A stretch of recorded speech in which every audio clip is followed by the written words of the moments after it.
friends, I'm back again with one more hack. Today I will share one blusher hack with you friends, because winters are here. So this hack is especially for winter season. So friends, for this hack you need this liquid benefit tint, and I'm using this cheek and lip tint from Tag.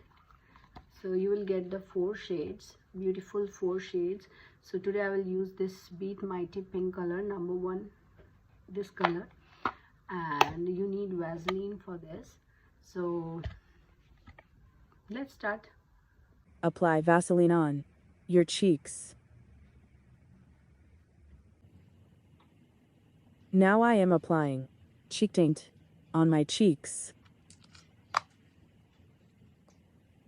On the top of my cheek tint, I am applying liquid tint. Now blend them together.